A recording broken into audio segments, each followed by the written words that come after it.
Welcome to Wall Street, the epicenter of financial power in America, perhaps the money capital of the world.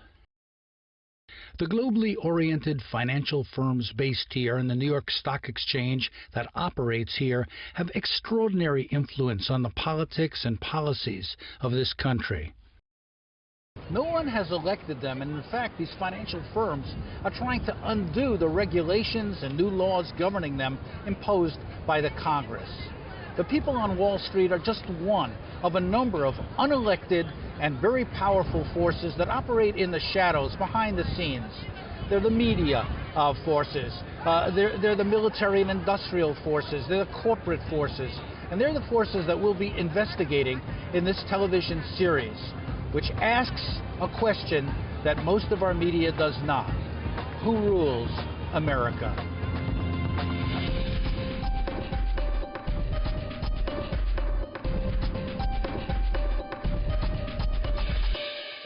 Every 4 years, Americans go to the polls to elect a president. It's a ritual that goes back to the founding of the nation in 1776. Our economy seemingly on the brink of collapse. High unemployment. Every 4 years, politics and politicians dominate our television screens, dominate our news, and dominate our national discourse. I'm Ron Paul, and I approve this message. Well, independent watchdogs called this President Barack Obama is running for re-election.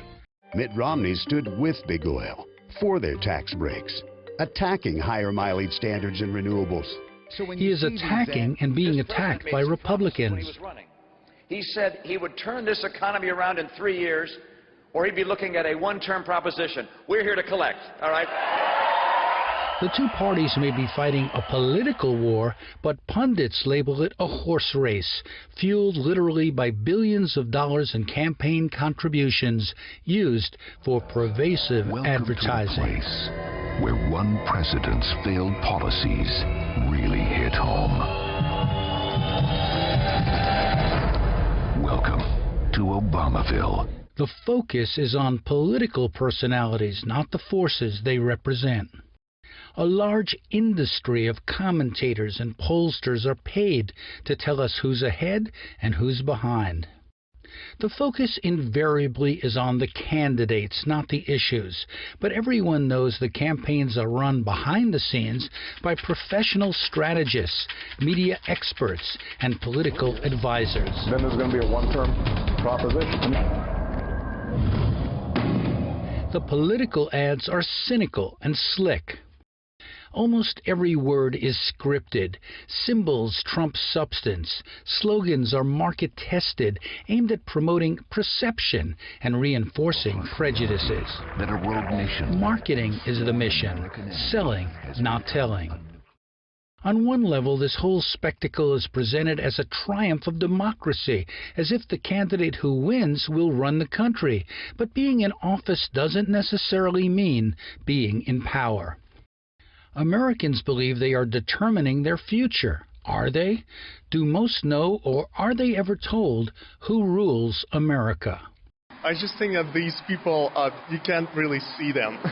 Yeah? That's what I think. The people who rule America? People are behind the screen. They are behind the screen. Invisible. To the general public.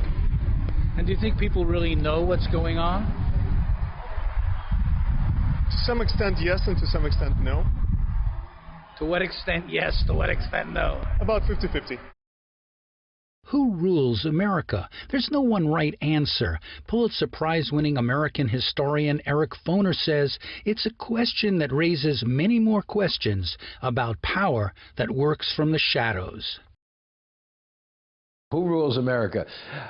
You know, there's no one single, easily defined group who rules America, but I think, you know, not just now, but I think for a couple of generations, we have had what the sociologist C. Wright Mills called in the 1950s a power elite, an interlocking set of connections of people in business, in politics, in the military, who pretty much determine the parameters of possible change.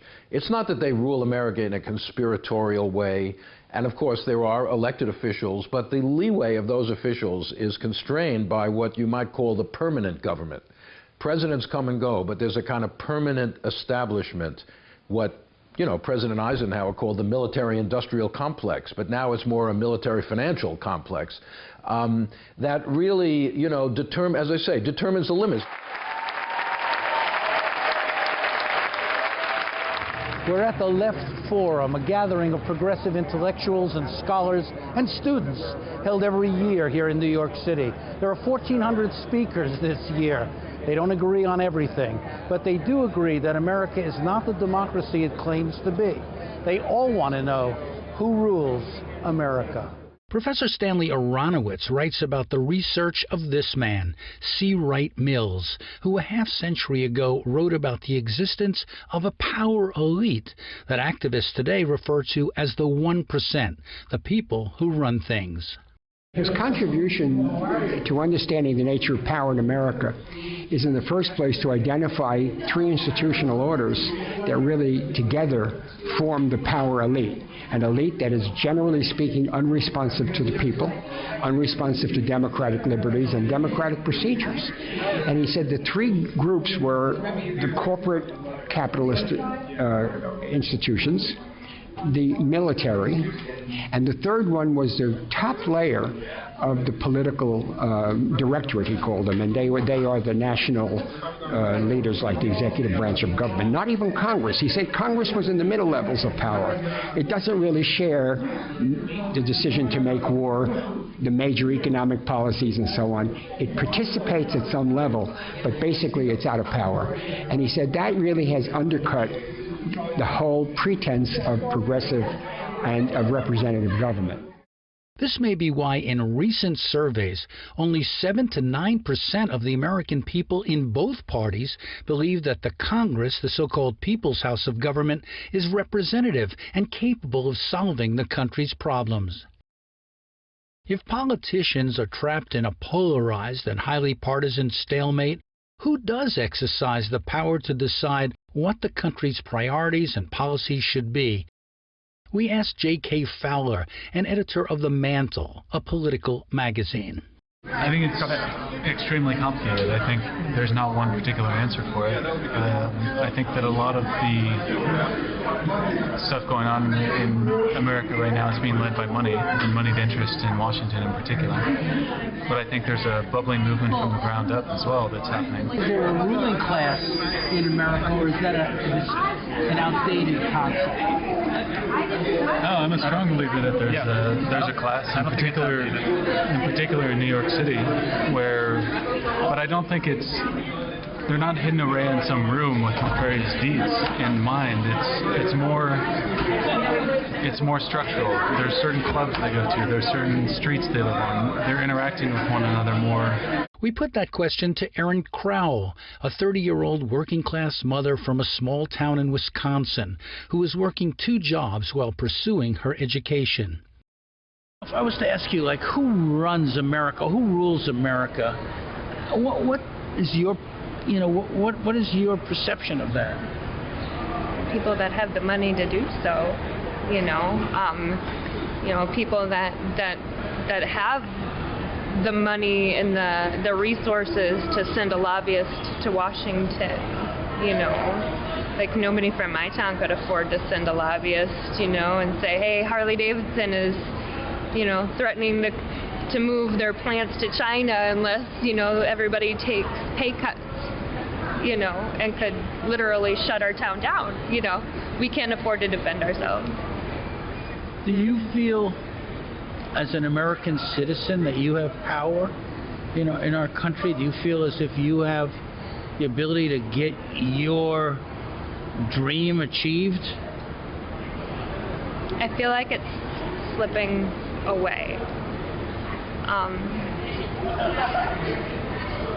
I don't think I do, because it feels like the closer and closer I would get to that, just a dream for me is to finish college, and take care of myself and take care of my son, but even that now, and I understand, a lot of people in my position aren't even able to get that far now. So if the citizens who are supposed to be in charge don't feel they are, who does? What we found is that by and large it's the wealthiest Americans who call the shots through unelected institutions that drive agendas in their own interests. There may be a cabal running things, but in the end, the state and the system merges, argues Canadian political analyst Leo Panitch.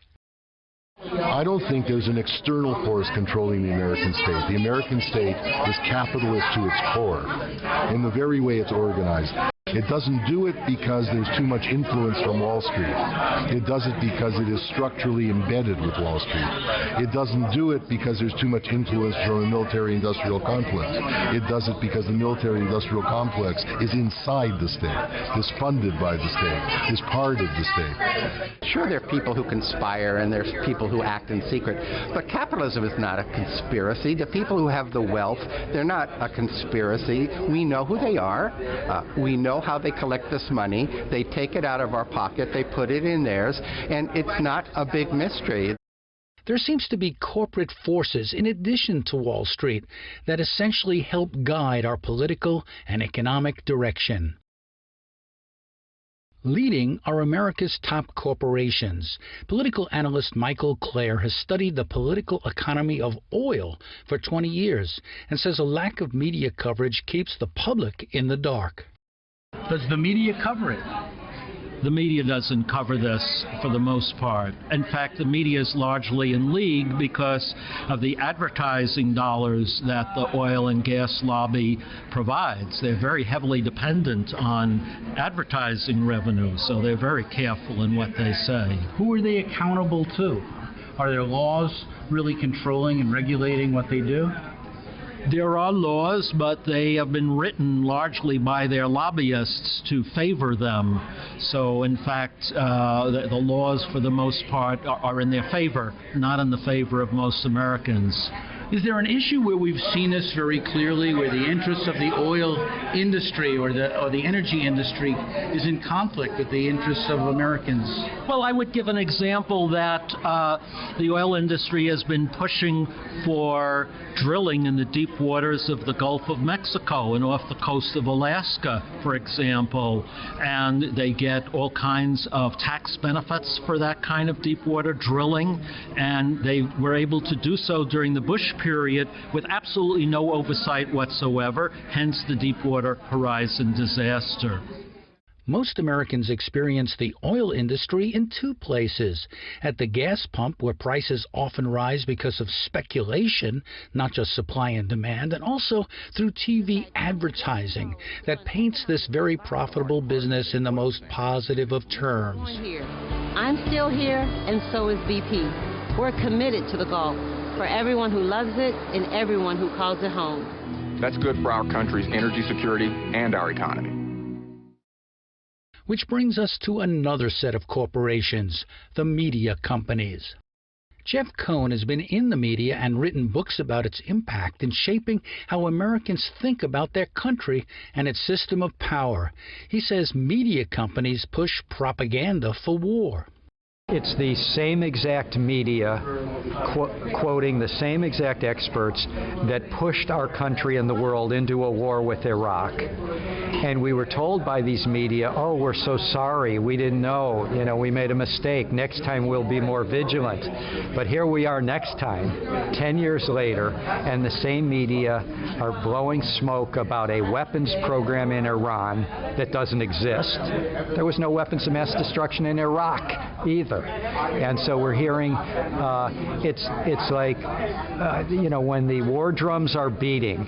And I worked in mainstream television news in this country during the run-up to the Iraq War. When the war drums are beating, they don't let you put on opposing views. We tried to get opposing views that question the evidence, the intelligence that would justify an attack on Iraq, but we were kicked off the air. And now you're finding it's a nightmare. It's a nightmare that's happening again. At the same time, Jeff, most people who work in major media, and I, of course, did as well, don't believe this. They don't buy this. They feel like they do have the freedom to to cover issues, and that the networks are much more diverse in their point of view than outsiders like you and maybe now me would say. Well, the way to rebut that fiction is just to look at what happened in the wake of the Iraq invasion. Those of us who questioned the evidence that they were a weapons of mass destruction threat, we were totally right, and most of us got kicked out of the TV networks. The people who got it wrong have promoted up. So this idea of diversity in the mainstream media or good journalism will win out certainly hasn't been proven in the last 10 years, where the journalists who got it right have been punished, sanctioned, or kicked out of the media. And the journalists who got it wrong, most of them have more power today to blow smoke at Iran than they had even when they were blowing smoke at Iraq. Those people, the people who own institutions, are usually very conscious of their power, not just as individuals, but as part of a dominant class, says independent TV producer Brian Drolet. So there's a lot of talk here about Democrats and Republicans. Should we vote for the Democrats? Should we vote for the Republicans? There's a lot of talk about, you know, the rich versus the 99%. But it's kind of, you know, there's a certain kind of amnesia about the structure of our society that at one point in this country at least had some currency. You know, in the 30s and even in the 60s you could talk about the working class. Nobody talks about the working class. It's all about there's a middle class and then there's the 1%. As if there's no, and I guess then there's some, you know, poor blacks and Latinos or something, right? And I think that that word has been sanitized and scrubbed out of the vocabulary of the people of the United States, including out of the vocabulary of the left. Now, that's not the entire left, but even the people that use the word class don't seem to have the ability to phrase it in a way that actually means something to people. To talk about class is not to talk about a conspiracy, but a complex system that's evolved over the years, a system that is stratified and uses campaign contributions and lobbying to ensure that the politicians do the bidding of the companies. So these are the building blocks of the analysis we'll explore in this series on Who Rules America. The argument is simple but hard for many Americans to comprehend because many of us want to believe the myths we learned in school that make us feel superior to other countries and other peoples. This has been called American exceptionalism. Many in America believe that God created this country as the greatest country on earth, and that's what makes it so special. You really have to start with that as a basis for how the United States was founded. Roxanne Dunbar Ortiz is one leader of America's indigenous people, the first Americans. They were the ones to be eliminated because it was their land that was wanted, not even their labor. Like in Latin America, the indigenous people were enslaved and made into peasants, peons. But in North America, the Anglo-colonialism in Canada, U.S., New Zealand, and Australia had the motive of simply wiping them out and taking their land. So it's not just that they weren't included, they were to be eliminated. And so questions about the custodians of real power and who rules America lead back to debates on how to remake power, how to challenge its distribution, and make it more transparent and accountable. These are the issues that the Occupy Wall Street movement is raising as it challenges institutional power in an attempt to revive grassroots democracy. David DeGraw explains Occupy's origins. I mean, it was like such a confluence of events. You know, everything was moving in this direction.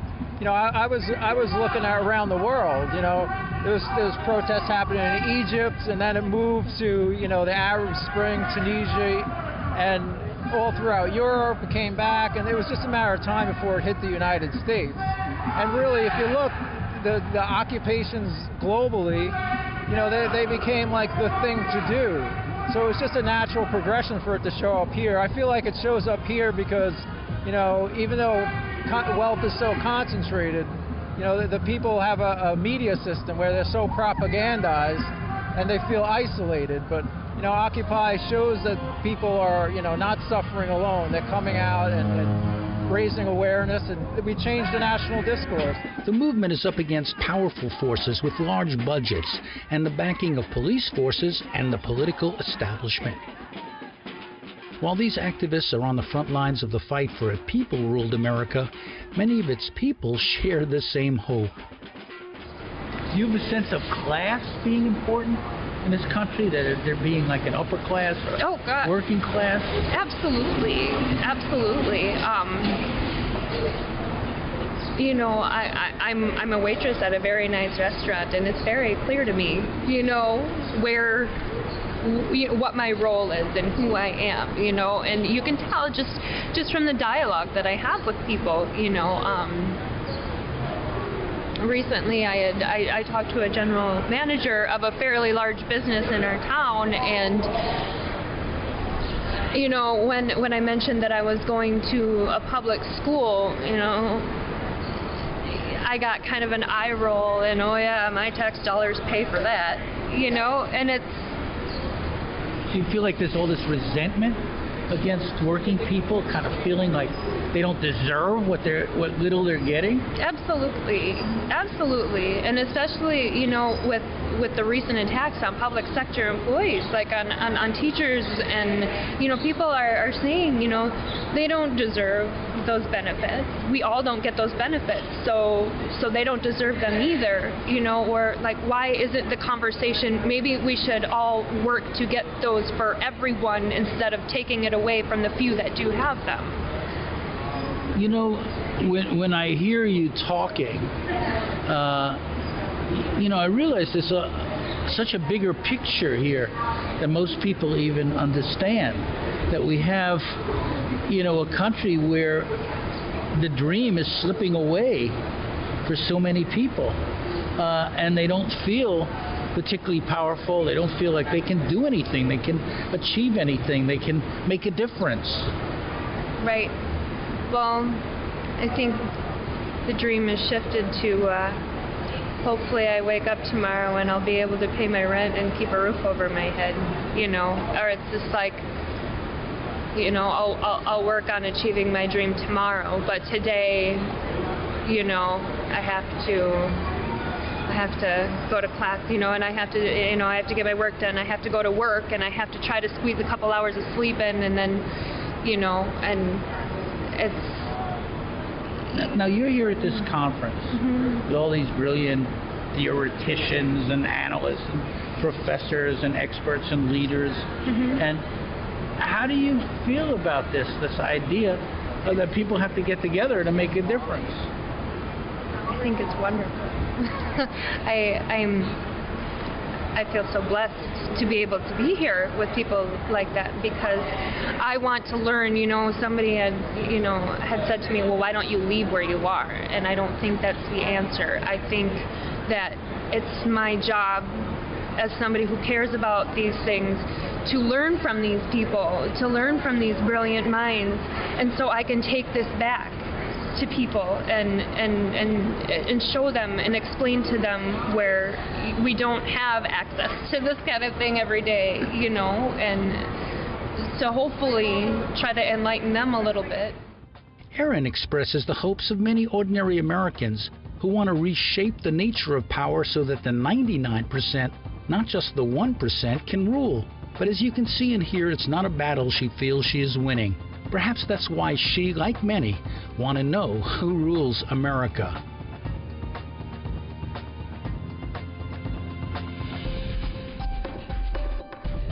Coming up in the next episode of Who Rules America, how the history of conflict between the 99% and the 1% goes back to the American Revolution.